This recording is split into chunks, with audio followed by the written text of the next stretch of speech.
ਇਹ ਹਫ਼ਤਾਵਾਰ ਬਾਈਬਲ ਦਾ ਦਰਸੀ ਆਵਾਜ਼ ਪਲੇਨਫੀਲਡ Christian science church independent ਵੱਲੋਂ ਹੈ, ਜਿਹੜਾ ਨਿਊ ਜਰਜ਼ੀ ਅਮਰੀਕਾ ਵਿੱਚ ਹੈ। ਹੋਰ ਮਾਲੂਮਾਤ ਲਈ ਤੁਸੀਂ ਸਾਡੀ ਵੈਬਸਾਈਟ ਵੇਖੋ www.plainfieldcs.com। ਇਹ ਸਬਕ 8 ਸਤੰਬਰ 2019 ਐਤਵਾਰ ਦੇ ਦਿਨ ਹਫ਼ਤੇ ਦੇ ਅਖੀਰ ਉੱਤੇ ਤੁਹਾਡੇ ਪੜ੍ਹਨ ਲਈ ਤਿਆਰ ਕੀਤਾ ਗਿਆ ਹੈ। ਮਜ਼ਮੂਨ: ਇਨਸਾਨ, ਸੁਨਹਿਰੀ ਮਤਨ, ਕਰੰਥੀਓ। ਪਰ ਜੋ ਕੁਝ ਵਾਂ ਰੱਬ ਦੇ ਫਜ਼ਲ ਨਾਲ ਵਾਂ, ਤੇ ਉਹਦਾ ਫਜ਼ਲ ਜਿਹੜਾ ਮੇਰੇ ਉੱਤੇ ਹੋਇਆ ਉਹ ਬੇਫਾਇਦਾ ਨਹੀਂ ਹੋਇਆ, ਬਲਕਿ ਮੈਂ ਉਹਨਾਂ ਸਾਰਿਆਂ ਨਾਲੋਂ ਬਹੁਤੀ ਮਿਹਨਤ ਕੀਤੀ, ਤੇ ਇਹ ਮੇਰੇ ਵੱਲੋਂ ਨਹੀਂ ਹੋਈ ਬਲਕਿ ਰੱਬ ਦੇ ਫਜ਼ਲ ਨਾਲ ਜਿਹੜਾ ਮੇਰੇ ਉੱਤੇ ਸੀ। ਜਵਾਬੀ ਪੜ੍ਹਾਈ। ਜ਼ਬੂਰ।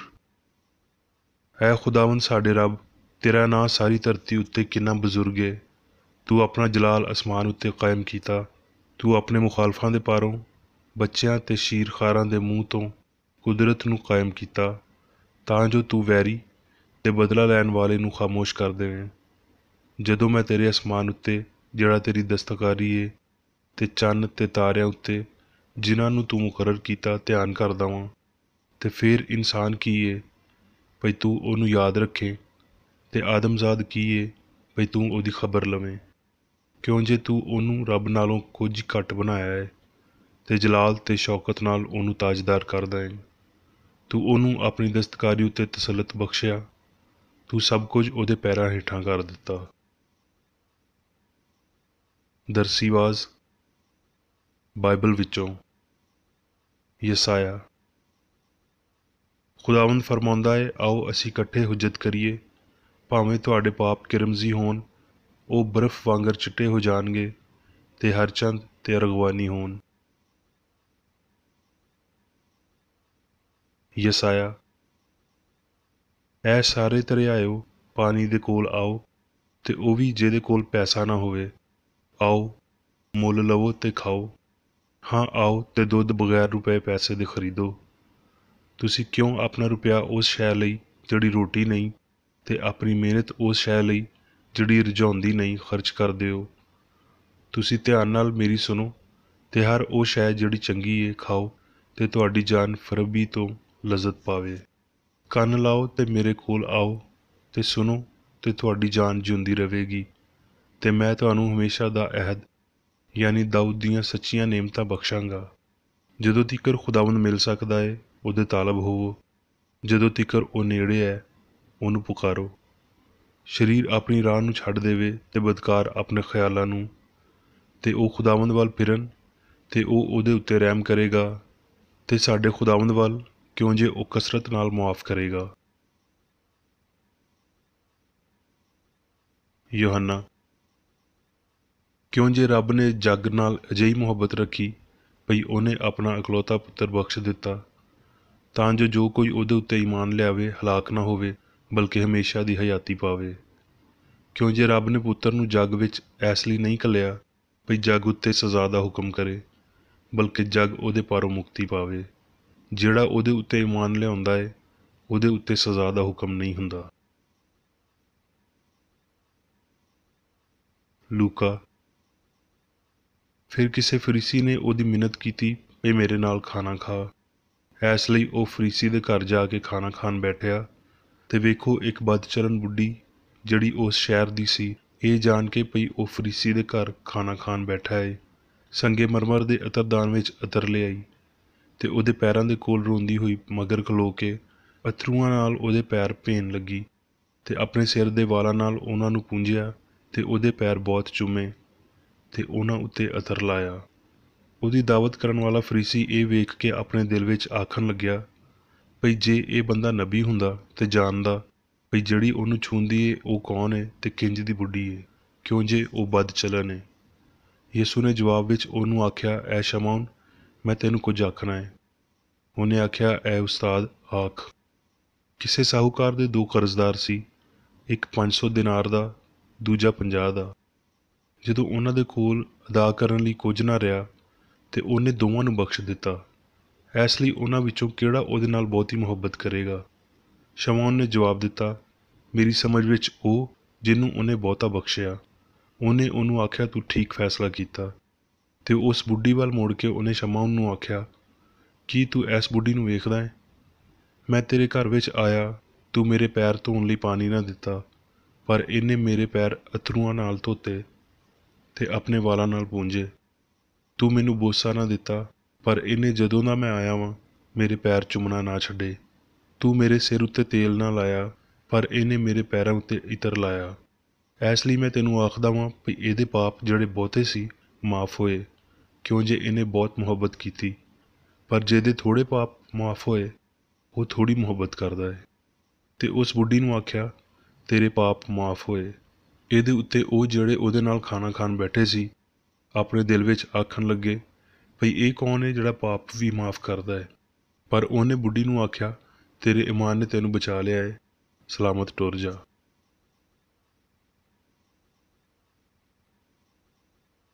ਯੋਹੰਨਾ। ਜਿਨ੍ਹਾਂ ਨੇ ਉਹਨੂੰ ਕਬੂਲ ਕੀਤਾ, ਉਹਨੇ ਉਹਨਾਂ ਨੂੰ ਰੱਬ ਦੇ ਪੁੱਤਰ ਬਣਨ ਦਾ ਹੱਕ ਬਖਸ਼ਿਆ, ਯਾਨੀ ਉਹਨਾਂ ਨੂੰ ਜਿਹੜੇ ਉਹਦੇ ਨਾਂ ਉੱਤੇ ਈਮਾਨ ਲਿਆਉਂਦੇ ਨੇ। ਉਹ ਨਾ ਲਹੂ ਤੋਂ, ਨਾ ਬਦਨ ਦੀ ਖਵਾਹਿਸ਼ ਤੋਂ, ਨਾ ਇਨਸਾਨ ਦੇ ਇਰਾਦੇ ਤੋਂ, ਬਲਕਿ ਰੱਬ ਤੋਂ ਪੈਦਾ ਹੋਏ ਤੇ ਕਲਾਮ ਮੁਜੱਸਮ ਹੋਇਆ ਤੇ ਫਜ਼ਲ ਤੇ ਸੱਚਾਈ ਨਾਲ ਮਾਮੂਰ ਹੋ ਕੇ ਸਾਡੇ ਵਿਚਕਾਰ ਰਿਹਾ। ਤੇ ਅਸੀਂ ਉਹਦਾ ਅਜਿਹਾ ਜਲਾਲ ਵੇਖਿਆ ਜਿਵੇਂ ਪਿਓ ਦੇ ਇਕਲੌਤੇ ਦਾ, ਕਿਉਂ ਜੇ ਉਹਦੀ ਮਾਮੂਰੀ ਵਿੱਚੋਂ ਅਸੀਂ ਸਾਰਿਆਂ ਨੇ ਪਾਇਆ, ਯਾਨੀ ਫਜ਼ਲ ਉੱਤੇ ਫਜ਼ਲ।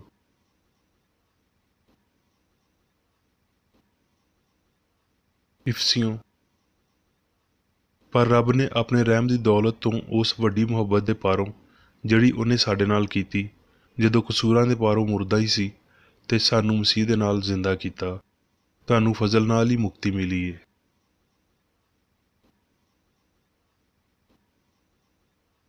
ਰੋਮੀਓ। ਇਸ ਲਈ ਹੁਣ ਜਿਹੜੇ ਮਸੀਹ ਯਿਸੂ ਵਿੱਚ ਨੇ, ਉਹਨਾਂ ਉੱਤੇ ਸਜ਼ਾ ਦਾ ਹੁਕਮ ਨਹੀਂ, ਕਿਉਂ ਜੇ ਹਯਾਤੀ ਦੇ ਰੂਹ ਦੀ ਸ਼ਰੀਅਤ ਨੇ ਮਸੀਹ ਯਿਸੂ ਵਿੱਚ ਮੈਨੂੰ ਪਾਪ ਤੇ ਮੌਤ ਦੀ ਸ਼ਰੀਅਤ ਤੋਂ ਆਜ਼ਾਦ ਕਰ ਦਿੱਤਾ। ਇਸ ਲਈ ਵੀ ਜਿਹੜਾ ਕੰਮ ਸ਼ਰੀਅਤ ਬਦਨ ਦੇ ਪਾਰੋਂ ਮਾੜੀ ਹੋ ਕੇ ਨਾ ਕਰ ਸਕੀ, ਉਹ ਰੱਬ ਨੇ ਕੀਤਾ, ਯਾਨੀ ਉਹਨੇ ਆਪਣੇ ਪੁੱਤਰ ਨੂੰ ਪਾਪ ਵਾਲੇ ਬਦਨ ਦੀ ਸੂਰਤ ਵਿੱਚ ਤੇ ਪਾਪ ਦੀ ਕੁਰਬਾਨੀ ਲਈ ਘੱਲ ਕੇ ਬਦਨ ਵਿੱਚ ਪਾਪ ਦੀ ਸਜ਼ਾ ਦਾ ਹੁਕਮ ਦਿੱਤਾ, ਤਾਂ ਜੋ ਸ਼ਰੀਅਤ ਦਾ ਤਕਾਜ਼ਾ ਸਾਡੇ ਵਿੱਚ ਪੂਰਾ ਹੋਵੇ, ਜਿਹੜੇ ਬਦਨ ਦੇ ਮੁਤਾਬਕ ਨਹੀਂ ਬਲਕਿ ਰੂਹ ਦੇ ਮੁਤਾਬਕ ਟੁਰਦੇ ਨੇ।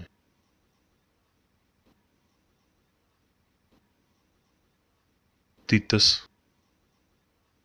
ਕਿਉਂ ਜੇ ਰੱਬ ਦਾ ਉਹ ਫਜ਼ਲ ਜ਼ਾਹਿਰ ਹੋਇਆ ਏ ਜਿਹੜਾ ਸਾਰੇ ਬੰਦਿਆਂ ਦੀ ਮੁਕਤੀ ਦੀ ਵਜ੍ਹਾ ਹੈ, ਤੇ ਸਾਨੂੰ ਤਰਬੀਅਤ ਦਿੰਦਾ ਏ ਵੀ ਬੇਦੀਨੀ ਤੇ ਦੁਨਿਆਵੀ ਖਵਾਹਿਸ਼ਾਂ ਦਾ ਇਨਕਾਰ ਕਰਕੇ ਇਸ ਮੌਜੂਦਾ ਜਹਾਨ ਵਿੱਚ ਪਰਹੇਜ਼ਗਾਰੀ, ਰਾਸਤਬਾਜ਼ੀ ਤੇ ਦੀਨਦਾਰੀ ਦੇ ਨਾਲ ਹਯਾਤੀ ਗੁਜ਼ਾਰੀਏ, ਤੇ ਉਸ ਮੁਬਾਰਕ ਆਸ ਯਾਨੀ ਆਪਣੇ ਬਜ਼ੁਰਗ ਰੱਬ ਤੇ ਮੁਨੱਜੀ ਯਿਸੂ ਮਸੀਹ ਦੇ ਜਲਾਲ ਦੇ ਜ਼ਾਹਰ ਹੋਣ ਦੀ ਉਡੀਕ ਕਰਦੇ ਰਹੀਏ, ਜਿਨ੍ਹੇ ਆਪਣੇ ਆਪ ਨੂੰ ਸਾਡੇ ਲਈ ਦੇ ਦਿੱਤਾ, ਤਾਂ ਜੋ ਫਿਦਿਆ ਹੋ ਕੇ ਸਾਨੂੰ ਹਰ ਤਰ੍ਹਾਂ ਦੀ ਬੇਦੀਨੀ ਤੋਂ ਛੁਡਾ ਲਵੇ ਤੇ ਪਾਕ ਕਰਕੇ ਆਪਣੀ ਖਾਸ ਮਲਕੀਅਤ ਲਈ ਇੱਕ ਅਜਿਹੀ ਉਮਤ ਬਣਾਵੇ ਜਿਹੜੀ ਨੇਕ ਕੰਮਾਂ ਵਿੱਚ ਸਰਗਰਮ ਹੋਵੇ।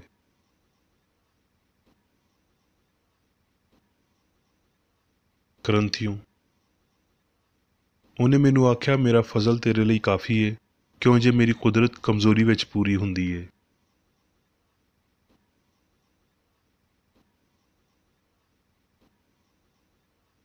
ਹੁਣ ਮੈਂ ਮੇਰੀ ਬੇਕਰ ਏਡੀ ਦੀ ਲਿਖੀ ਹੋਈ ਕ੍ਰਿਸਚਨ ਸਾਇੰਸ ਦੀ ਦਰਸੀ ਕਿਤਾਬ ਸਾਇੰਸ ਤੇ ਸਿਹਤ ਆਇਤਾਂ ਦੀ ਕੁੰਜੀ ਦੇ ਨਾਲ ਵਿੱਚੋਂ ਲਈਆਂ ਹੋਈਆਂ ਲਿਖਾਈਆਂ ਪੜ੍ਹਾਂਗਾ।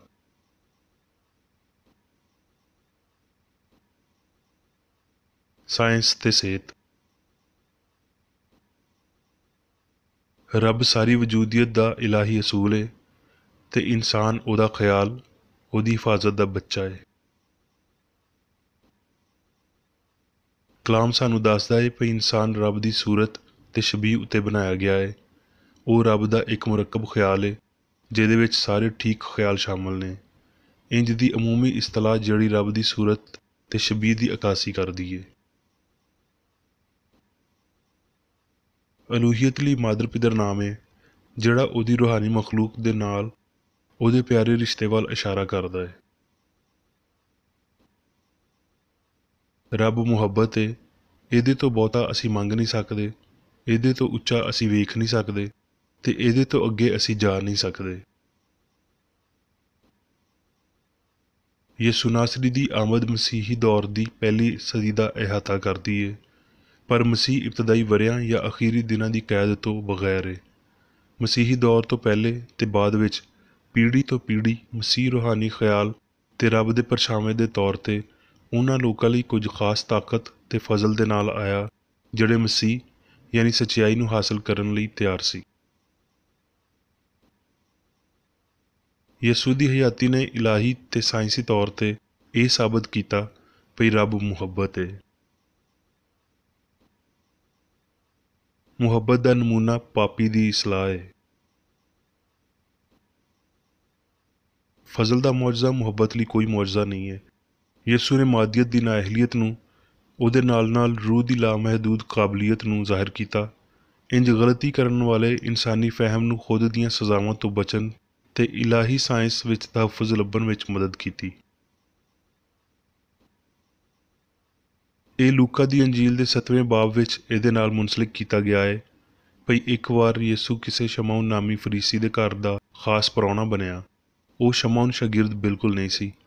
ਜਦੋਂ ਉਹ ਖਾਣਾ ਖਾ ਰਹੇ ਸੀ, ਇੱਕ ਗੈਰ ਮਾਮੂਲੀ ਵਾਕਿਆ ਪੇਸ਼ ਆਇਆ, ਜਿਵੇਂ ਭਈ ਇਹ ਮਸ਼ਰਕੀ ਪ੍ਰਾਹੁਣਚਾਰੀ ਦੇ ਫਹਿਮ ਵਿੱਚ ਰੁਕਾਵਟ ਬਣਿਆ ਹੋਵੇ। ਇੱਕ ਅਜਨਬੀ ਬੁੱਢੀ ਅੰਦਰ ਆਈ।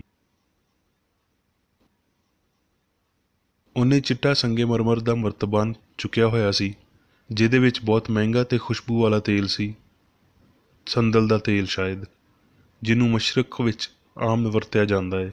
ਆਪਣਾ ਮਰਤਬਾਨ ਖੋਲ੍ਹ ਕੇ ਉਹਨੇ ਯਿਸੂ ਦੇ ਪੈਰਾਂ ਨੂੰ ਤੇਲ ਨਾਲ ਖੁਸ਼ਬੂ ਦਿੱਤੀ, ਆਪਣੇ ਲੰਮੇ ਵਾਲਾਂ ਨਾਲ ਉਹਨਾਂ ਨੂੰ ਪੂੰਝਦਿਆਂ ਹੋਏ ਜਿਹੜੇ ਉਹਦੇ ਮੋਢਿਆਂ ਉੱਤੇ ਲਮਕ ਰਹੇ ਸੀ, ਜਿਵੇਂ ਭਈ ਆਮ ਤੌਰ 'ਤੇ ਉਸ ਉਮਰ ਦੀਆਂ ਬੁੱਢੀਆਂ ਦੇ ਹੁੰਦੇ ਨੇ। ਕੀ ਯਿਸੂ ਨੇ ਉਸ ਬੁੱਢੀ ਨੂੰ ਹਕਾਰਤ ਦੀ ਨਜ਼ਰ ਨਾਲ ਵੇਖਿਆ? ਕੀ ਉਹਨੇ ਉਹਦੀ ਹਕੀਕਤ ਨੂੰ ਰੋਕ ਦਿੱਤਾ? ਨਹੀਂ, ਉਹਨੇ ਬਹੁਤ ਸ਼ਫਕਤ ਦੇ ਨਾਲ ਉਹਦੀ ਤਾਰੀਫ ਕੀਤੀ ਤੇ ਅਜਿਹਾ ਕੁਝ ਨਹੀਂ ਹੋਇਆ ਸੀ। ਉਹ ਸਭ ਜਾਣਦਿਆਂ ਹੋਏ ਜਿਹੜੇ ਉਹਦੇ ਆਲੇ ਦੁਆਲੇ ਖਲੋਤੇ ਲੋਕ ਆਪਣੇ ਦਿਲਾਂ ਵਿੱਚ ਸੋਚ ਰਹੇ ਸੀ, ਖਾਸ ਤੌਰ 'ਤੇ ਮੇਜ਼ਬਾਨ ਦੇ ਦਿਲ ਵਿੱਚ, ਉਹ ਪਰੇਸ਼ਾਨ ਹੁੰਦੇ ਪਏ ਸੀ। ਇੱਕ ਨਬੀ ਹੁੰਦਿਆਂ ਹੋਏ ਖਾਸ ਪ੍ਰਾਹੁਣਾ ਛੇਤੀ ਨਾਲ ਉਸ ਬੁੱਢੀ ਦੇ ਇਖਲਾਕੀ ਦਰਜੇ ਨੂੰ ਨਹੀਂ ਜਾਂਚ ਸਕਿਆ ਤੇ ਉਹਨੂੰ ਦੂਰ ਹਟਣ ਨੂੰ ਨਹੀਂ ਆਖਿਆ। ਇਹ ਸਭ ਕੁਝ ਜਾਣਦਿਆਂ ਹੋਏ ਯਿਸੂ ਨੇ ਉਹਨਾਂ ਨੂੰ ਇੱਕ ਛੋਟੀ ਜਿਹੀ ਤਮਸੀਲ ਜਾਂ ਕਹਾਣੀ ਦੇ ਨਾਲ ਮੁਲਾਮਤ ਕੀਤਾ। ਉਹਨੇ 2 ਕਰਜ਼ਦਾਰਾਂ ਦਾ ਜ਼ਿਕਰ ਕੀਤਾ। ਇੱਕ ਨੇ ਵੱਡੀ ਰਕਮ ਅਦਾ ਕਰਨੀ ਸੀ ਤੇ ਦੂਜੇ ਨੇ ਥੋੜ੍ਹੀ, ਜਿਨ੍ਹਾਂ ਨੂੰ ਆਪਣੇ ਇੱਕੋ ਸਾਹੂਕਾਰ ਵੱਲੋਂ ਇਸ ਜ਼ਿੰਮੇਦਾਰੀ ਤੋਂ ਆਜ਼ਾਦ ਕੀਤਾ ਗਿਆ ਸੀ। ਉਹਨਾਂ ਵਿੱਚੋਂ ਕਿਹੜਾ ਉਹਦੇ ਨਾਲ ਬਹੁਤੀ ਮੁਹੱਬਤ ਰੱਖੇਗਾ? ਇਹ ਮਾਲਕ ਦਾ ਸਵਾਲ ਸ਼ਮਊਨ ਫਰੀਸੀ ਨਾਲ ਸੀ ਤੇ ਸ਼ਮਊਨ ਨੇ ਜਵਾਬ ਦਿੱਤਾ, ਉਹ ਜਿਹਨੂੰ ਉਹਨੇ ਬਹੁਤਾ ਕਰਜ਼ ਮੁਆਫ਼ ਕੀਤਾ। ਯਿਸੂ ਨੇ ਉਸ ਜਵਾਬ ਦੀ ਤਸਦੀਕ ਕੀਤੀ ਤੇ ਇੰਜ ਸਾਰਿਆਂ ਲਈ ਇੱਕ ਸਬਕ ਦਿੱਤਾ, ਜਿਹਦੇ ਬਾਅਦੋਂ ਉਸ ਬੁੱਢੀ ਲਈ ਇਹ ਸ਼ਾਨਦਾਰ ਐਲਾਨ ਕੀਤਾ, ਤੇਰੇ ਪਾਪ ਮਾਫ਼ ਹੋਏ। ਉਹਨੇ ਉਹਦੇ ਲਈ ਇਲਾਹੀ ਮੁਹੱਬਤ ਦੇ ਕਰਜ਼ ਨੂੰ ਕਿਉਂ ਮਾਫ਼ ਕਰ ਦਿੱਤਾ? ਯਕੀਨਨ ਇਸ ਅਸਲੀਅਤ ਵਿੱਚ ਹੌਸਲਾ ਅਫਜ਼ਾਈ ਪਾਈ ਜਾਂਦੀ ਸੀ ਭਈ ਉਹ ਇੱਕ ਯਕੀਨੀ ਚੰਗਿਆਈ ਤੇ ਪਾਕੀਜ਼ਗੀ ਵਾਲੇ ਇਨਸਾਨ ਲਈ ਆਪਣਾ ਪਿਆਰ ਜ਼ਾਹਰ ਕਰ ਰਹੀ ਸੀ, ਜਿਹਨੂੰ ਅੱਜ ਤੀਕਰ ਜ਼ਮੀਨ ਦੇ ਸਿਆਰੇ ਉੱਤੇ ਪੈਰ ਰੱਖਣ ਵਾਲੇ ਸਭ ਤੋਂ ਚੰਗੇ ਬੰਦੇ ਦੇ ਤੌਰ 'ਤੇ ਜਾਣਿਆ ਗਿਆ ਹੈ। ਉਹਦੀ ਅਕੀਦਤ ਬਨਾਵਟੀ ਨਹੀਂ ਸੀ ਤੇ ਉਹਦਾ ਇਜ਼ਹਾਰ ਉਸ ਬੰਦੇ ਲਈ ਹੋਇਆ ਜਿਹੜਾ ਜਲਦ ਹੀ ਸਾਰੇ ਪਾਪੀਆਂ ਵੱਲੋਂ ਆਪਣੀ ਫਾਨੀ ਵਜੂਦੀਅਤ ਨੂੰ ਲੁਟਾਉਣ ਵਾਲਾ ਸੀ, ਭਾਵੇਂ ਉਹ ਇਹਨੂੰ ਨਹੀਂ ਸੀ ਜਾਣਦੇ, ਤਾਂ ਜੋ ਉਹਦੇ ਕਲਾਮ ਤੇ ਕੰਮਾਂ ਦੇ ਪਾਰੋਂ ਉਹ ਹਵਸ ਪ੍ਰਸਤੀ ਤੇ ਪਾਪ ਤੋਂ ਆਜ਼ਾਦ ਹੋ ਜਾਣ। ਜਿਵੇਂ ਸ਼ਮਊਨ ਨੇ ਮਾਦੀ ਇਤਦਾਲ ਪਸੰਦੀ ਤੇ ਜ਼ਾਤੀ ਅਕੀਦਤ ਦੇ ਪਾਰੋਂ ਮੁਕਤੀ ਦੇਣ ਵਾਲੇ ਨੂੰ ਪਾਇਆ, ਕਿ ਮਸੀਹੀ ਸਾਇੰਸਦਾਨ ਨੂੰ ਵੀ ਸੱਚਾਈ ਦੀ ਉਂਝ ਹੀ ਤਲਾਸ਼ ਕਰਨੀ ਚਾਹੀਦੀ ਹੈ। ਯਿਸੂ ਨੇ ਸ਼ਮਊਨ ਨੂੰ ਉਹਨਾਂ ਮੁਤਲਾਸ਼ੀਆਂ ਦੇ ਬਾਰੇ ਉਦੋਂ ਦੱਸਿਆ ਜਦੋਂ ਉਹਨੇ ਰੂਹਾਨੀ ਸਾਫ਼ ਦਿਲੀ ਦੇ ਬਦਲੇ ਵਿੱਚ ਉਹਨੂੰ ਇੱਕ ਛੋਟਾ ਜਿਹਾ ਇਨਾਮ ਦਿੱਤਾ ਜਿਹੜਾ ਮਸੀਹਾ ਵੱਲੋਂ ਸੀ। ਜੇ ਮਸੀਹੀ ਸਾਇੰਸਦਾਨ ਸ਼ਮਊਨ ਵਾਂਗਰ ਨੇ ਤੇ ਇਹ ਉਹਨਾਂ ਦੇ ਬਾਰੇ ਵੀ ਆਖਿਆ ਗਿਆ ਹੋ ਸਕਦਾ ਹੈ ਭਈ ਉਹ ਥੋੜ੍ਹਾ ਪਿਆਰ ਕਰਦੇ ਨੇ। ਦੂਜੇ ਪਾਸੇ ਕੀ ਉਹ ਆਪਣੀ ਅਸਲ ਮੁਆਫ਼ੀ ਆਪਣੇ ਖਸਤਾ ਦਿਲਾਂ ਦੇ ਪਾਰੋਂ, ਜਿਨ੍ਹਾਂ ਤੋਂ ਫਰੋਤਨੀ ਤੇ ਇਨਸਾਨੀ ਹਮਦਰਦੀ ਦਾ ਇਜ਼ਹਾਰ ਹੁੰਦਾ ਹੈ, ਸੱਚਾਈ ਜਾਂ ਮਸੀਹ ਨਾਲ ਆਪਣੀ ਵਾਕਫੀਅਤ ਨੂੰ ਜ਼ਾਹਿਰ ਕਰਦੇ ਨੇ, ਜਿਵੇਂ ਉਸ ਬੁੱਢੀ ਨੇ ਕੀਤਾ? ਜੇ ਇੰਝ ਏ ਤੇ ਇਹ ਸ਼ਾਇਦ ਉਹਨਾਂ ਲਈ ਆਖਿਆ ਗਿਆ ਹੋਵੇ ਜਿਵੇਂ ਯਿਸੂ ਨੇ ਬਿਨ ਬੁਲਾਏ ਪ੍ਰਾਹੁਣੇ ਦੇ ਬਾਰੇ ਆਖਿਆ ਭਈ ਯਕੀਨਨ ਉਹ ਬਹੁਤਾ ਪਿਆਰ ਕਰਦੇ ਨੇ ਕਿਉਂ ਜੇ ਉਹਨਾਂ ਨੂੰ ਬਹੁਤਾ ਮੁਆਫ਼ ਕੀਤਾ ਗਿਆ ਹੈ। ਫਜ਼ਲ ਤੇ ਸੱਚਾਈ ਦੂਜੇ ਸਾਰੇ ਜ਼ਰੀਆਂ ਤੇ ਤਰੀਕਿਆਂ ਨਾਲੋਂ ਬਹੁਤੇ ਤਾਕਤਵਰ ਨੇ। जे साइंसदान इलाही मुहब्बत के पारों अपने मरीज़ दी करब पढ़दा है तो शफाइया कम एक ही आमद विच मुकम्मल हो जाएगा तो बीमारी अपने अबाई अदम विच गायब हो जाएगी, जिवें भी फजर दे वेले सूरज की लो तो पहला तरेल हुंदी है। जे साइंसदान विच अपनी खुदी की मुआफ़ी जितन लई काफ़ी मसीही मुहब्बत ते अजिही तारीफ पाई जाती है जिवें मगदलीनी ने यसू तो पाई, ते साइंसी तौर पर अमल करन लई ते हमदर्दी नाल मरीज़ां दे नाल सलूक करन लई वो चंगा मसीही है ते नतीजा रूहानी इरादे दे नाल मुताबकत रखेगा। खुदकार हलाकत ते गलती दी जहनी हालत या लड़खड़ाउंदा ते सच्चाई उत्ते शक करन वाला भरोसा बीमारी दी शिफा लई नामुनासिब हालतां ने। अजिहियां जहनी हालतां ताकत दी बजाय कमजोरी वाल इशारा करदियां ने।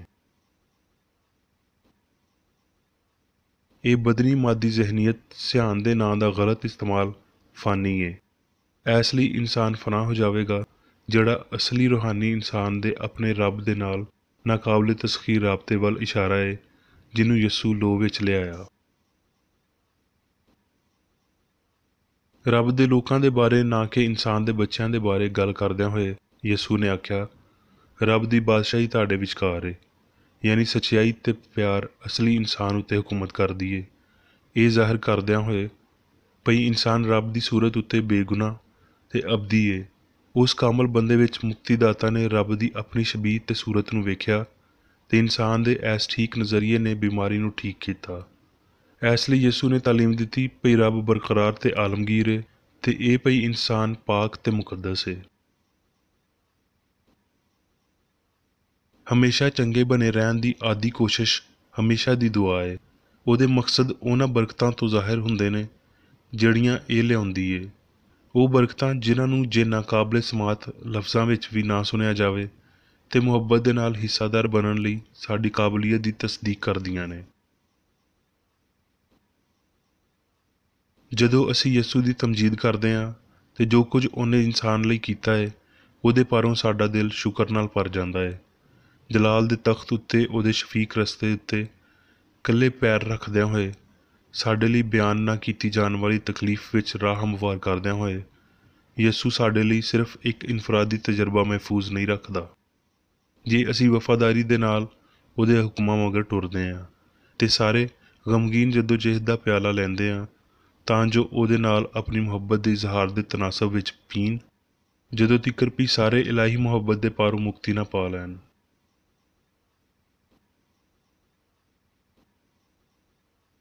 ਹੁਣ ਮੈਂ ਮੇਰੀ ਬੇਕਰ ਏਡੀ ਵੱਲੋਂ ਚਰਚ ਮੈਨੂਅਲ ਵਿੱਚ ਦਿੱਤੇ ਹੋਏ ਰੋਜ਼ਾਨਾ ਦੇ 3 ਫਰਜ਼ ਪੜਾਂਗਾ। ਰੋਜ਼ਾਨਾ ਦੀ ਦੁਆ। ਇਸ ਚਰਚ ਦੇ ਹਰ ਰੁਕਨ ਦਾ ਇਹ ਫਰਜ਼ ਹੈ ਭਈ ਉਹ ਹਰ ਰੋਜ਼ ਇਹ ਦੁਆ ਕਰੇ, ਤੇਰੀ ਬਾਦਸ਼ਾਹੀ ਆਵੇ, ਇਲਾਹੀ ਸੱਚਾਈ, ਹਯਾਤੀ ਤੇ ਪਿਆਰ ਦੀ ਸਲਤਨਤ ਮੇਰੇ ਅੰਦਰ ਕਾਇਮ ਹੋਵੇ ਤੇ ਸਾਰੇ ਪਾਪ ਮੈਥੋਂ ਨਿਕਲ ਜਾਣ ਤੇ ਤੇਰਾ ਕਲਾਮ ਸਾਰੇ ਇਨਸਾਨਾਂ ਦੇ ਪਿਆਰ ਨੂੰ ਵਧਾਵੇ ਤੇ ਉਹਨਾਂ ਉੱਤੇ ਹਕੂਮਤ ਕਰੇ। ਮਕਸਦਾਂ ਤੇ ਕੰਮਾਂ ਦਾ ਇੱਕ ਅਸੂਲ। ਨਾ ਕੋਈ ਮੁਖਾਲਫਤ ਤੇ ਨਾ ਕੋਈ ਜ਼ਾਤੀ ਤਾਲੁਕ ਮਾਦਰੀ ਚਰਚ ਦੇ ਕਿਸੇ ਰੁਕਨ ਦੇ ਮਕਸਦਾਂ ਜਾਂ ਕੰਮਾਂ ਉੱਤੇ ਅਸਰ ਕਰਨੇ ਚਾਹੀਦੇ ਨੇ। ਸਾਇੰਸ ਵਿੱਚ ਬਸ ਇਲਾਹੀ ਪਿਆਰ ਹੀ ਹਕੂਮਤ ਕਰਦਾ ਹੈ ਤੇ ਇੱਕ ਮਸੀਹੀ ਸਾਇੰਸਦਾਨ ਪਾਪ ਨੂੰ ਰੱਦ ਕਰਦਿਆਂ ਹੋਏ ਸੁੱਚੀ ਭਰਾਬੰਦੀ, ਖੈਰਾਤ ਪਸੰਦੀ ਤੇ ਮੁਆਫੀ ਨਾਲ ਪਿਆਰ ਦੀਆਂ ਮਿੱਠੀਆਂ ਸੱਚਾਈਆਂ ਦਾ ਪਰਛਾਵਾਂ ਬਣਦਾ ਹੈ। ਇਸ ਚਰਚ ਦੇ ਸਾਰੇ ਰੁਕਨਾਂ ਨੂੰ ਆਪਣੇ ਸਾਰੇ ਪਾਪਾਂ ਤੋਂ, ਗਲਤ ਤਰ੍ਹਾਂ ਦੀਆਂ ਪੇਸ਼ਨਗੋਈਆਂ, ਮੁਨਸਫੀਆਂ, ਮੁਜ਼ਮਤਾਂ, ਸਲਾਹਾਂ, ਗਲਤ ਅਸਰਾਂ ਨੂੰ ਲੈਣ ਤੇ ਗਲਤ ਅਸਰ ਦੇਣ ਤੋਂ ਆਜ਼ਾਦ ਰਹਿਣ ਲਈ ਹਰ ਰੋਜ਼ ਖਿਆਲ ਰੱਖਣਾ ਚਾਹੀਦਾ ਹੈ ਤੇ ਦੁਆ ਕਰਨੀ ਚਾਹੀਦੀ ਹੈ। ਫਰਜ਼ ਲਈ ਚੁਸਤੀ। ਇਸ ਚਰਚ ਦੇ ਹਰ ਰੁਕਨ ਦਾ ਇਹ ਫਰਜ਼ ਹੈ ਭਈ ਉਹ ਹਰ ਰੋਜ਼ ਜਾਰਹਾਨਾ ਜ਼ੇਨੀ ਸਲਾਹਾਂ ਦੇ ਖਿਲਾਫ ਆਪਣੇ ਆਪ ਨੂੰ ਤਿਆਰ ਰੱਖੇ ਤੇ ਰੱਬ, ਆਪਣੇ ਕਾਇਦ ਤੇ ਇਨਸਾਨਾਂ ਲਈ ਆਪਣੇ ਫਰਜ਼ਾਂ ਨੂੰ ਨਾ ਕਦੀ ਭੁੱਲੇ ਤੇ ਨਾ ਕਦੀ ਨਜ਼ਰਅੰਦਾਜ਼ ਕਰੇ। ਉਹਦੇ ਕੰਮਾਂ ਦੇ ਰਾਹੀਂ ਉਹਦਾ ਇਨਸਾਫ ਹੋਵੇਗਾ, ਉਹ ਬੇਕਸੂਰ ਜਾਂ ਕਸੂਰਵਾਰ ਹੋਵੇਗਾ।